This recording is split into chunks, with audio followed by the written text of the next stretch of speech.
Bectu thinks pensions are really important. You may have heard that the government is forcing people effectively to enrol in pension schemes, and it plans to increase the state pension in a couple of years' time. But add those two together and most people who are at work today will discover that in retirement they won't have enough money to get by. Employer-based pension schemes is actually free money. They're putting a contribution into your pension scheme, therefore it would be silly of you not to take it. You will be legally obliged to make a contribution as a result of the government's auto-enrolment at the very least. And we're talking about workplace pensions here, which are associated with people in jobs. There are two basic kinds. There's the direct contribution scheme, which is basically a savings scheme where the employer and the worker put money into a scheme. When retirement comes round, you use that money to buy a pension. And the size of the pension really is dependent on how much that money has risen to by the time you retire. The other type of scheme, which we're going to be talking about now, is a defined benefit scheme, or so-called final salary scheme.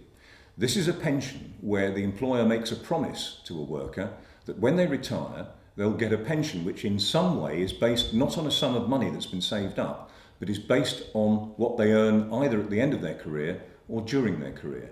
And we're going to talk very specifically about a scheme at the BBC.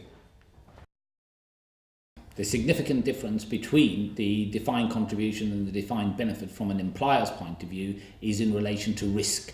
And in recent years, there's been a significant move by employers to move away from defined benefit to defined contribution, because with the defined benefit, the risk lies with the employer. With the defined contribution, all the risk lies with the employee. In recent years, because of increased mortality rate, poor investment returns, employers have used this as the excuse to close down defined benefit pension schemes and move to defined contribution schemes.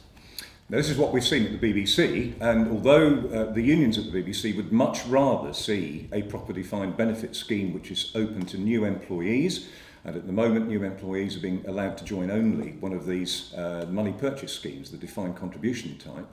Although we'd much prefer a proper defined benefit scheme at the BBC, we have had to acknowledge that the BBC scheme, like almost every other final salary scheme in the country, was facing a mounting cost, both in terms of the money that had to go in each year to pay for people's benefits as they built them up, and the deficit which has arisen for various financial reasons. It's probably worth talking a bit about deficits, because people often ask when they hear about pension schemes in trouble, where has the money gone? Well, actually the money hasn't gone anywhere, the money is still there. The problem that schemes face is that increasingly the money they have saved up, including the money that goes in each year to take account of the benefits people are building up as their careers progress, that money's been badly affected by poor investment returns, so it hasn't grown as quickly as it used to. It's also been affected by the fact that the liabilities, the amount of money that they expect to pay out in the future, those have risen because people are living longer, and because the way that liabilities are calculated does depend on the fixed interest rate that the government pays on things called gilts. The lower the interest on gilts, then the higher the liabilities of a pension scheme will become. And we've seen soaring deficits in most pension schemes. In the case of the BBC, last time they carried out the legally required 3-year valuation, the scheme had assets of roughly £9 billion and liabilities of roughly £10 billion. This gave rise to a deficit of £1 billion.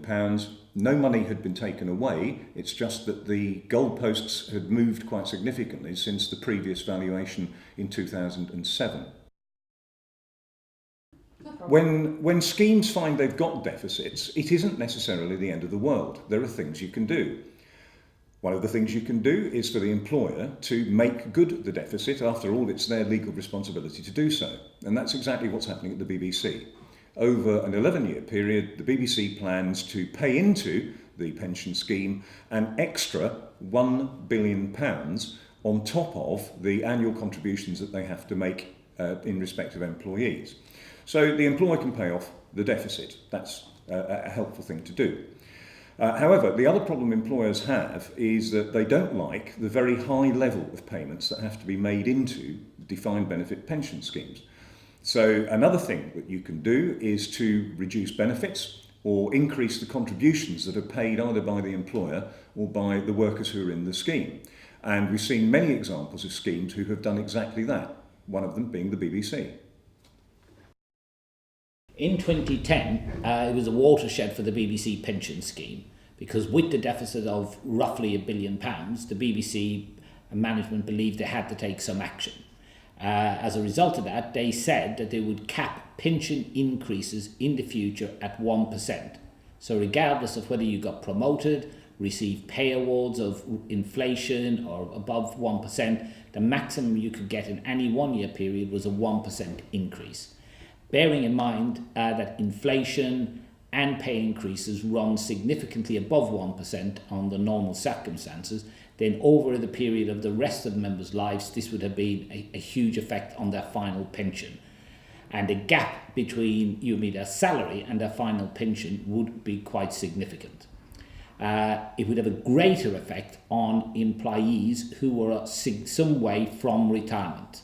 And therefore the union supported a proposal called career average benefits. It was still a defined benefit, but every year you built up a pension pot, roughly 1/60th of your salary for that year.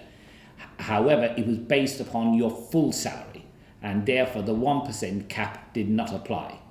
And therefore many employees in the BBC went down this route after taking professional advice, because they'd worked out with the number of years they'd left to work, they hoped to get promotions, hoped to get significant pay increases, etc. And therefore a large proportion went down with the CAB, what is now known as CAB 2011 scheme.